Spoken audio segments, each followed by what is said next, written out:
And you find the missing angle in this circle theorem question on the board.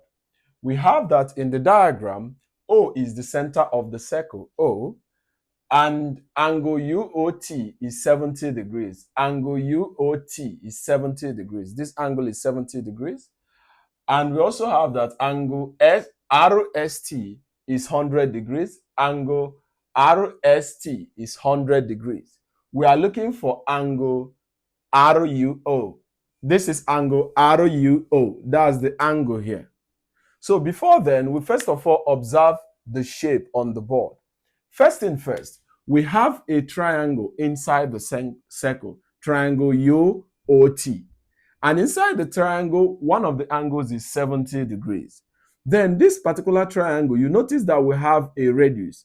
And the radius shows that this length and this length being the same. So this shows that this particular triangle is an isosceles triangle. Since this is an isosceles triangle, then we know that OU and OT, the two lengths,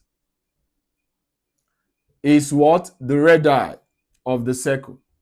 So, and they are actually equal. The angle here and the angle here, that's the angle in U these are the base angles of isosceles triangle, and they are actually equal. That's angle in U and angle in T. The two angles are actually equal.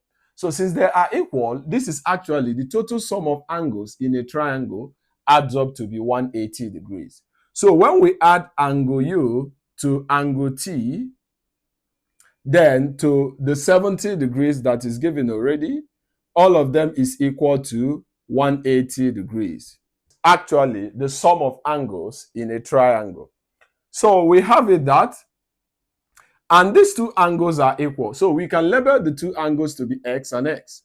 So we have that x plus x, then plus the 70 degrees is equals to 180 degrees.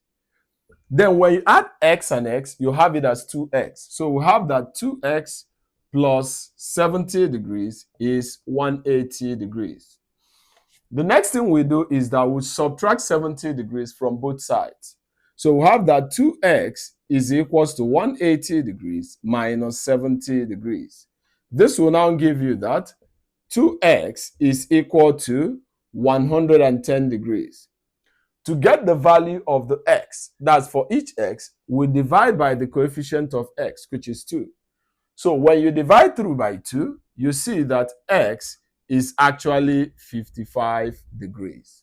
To have gotten the angle in U and in T, the next thing we have to look at is to observe this. Remember, our goal is to find the angle in RUO. That's the angle here. But you know one thing, that the opposite angles in opposite segments adds up to be 180 degrees. So what do we do? Angle RUT plus the next angle RST. Angle RST is equal to 180 degrees. We have that angle RUT plus the one of RST is given to be 100 degrees. 100 degrees is equal to 180 degrees.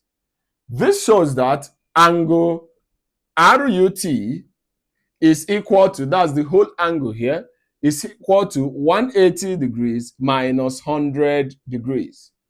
And 180 degrees minus 100 degrees is 80 degrees. That's angle RUT is equals to 80 degrees. Remember, the goal is to get angle RUO. That's the main goal. But the angle RUT, the whole angle here adds up to be what? Adds up to be 80 degrees. Then this particular side we already found is 55 degrees. So to get the missing side, we subtract 55 degrees from 80 degrees. So we say that angle RUO is equal to 80 degrees minus 55 degrees. And 80 degrees minus 55 degrees is basically 25 degrees. So the required angle is 25 degrees. Bye.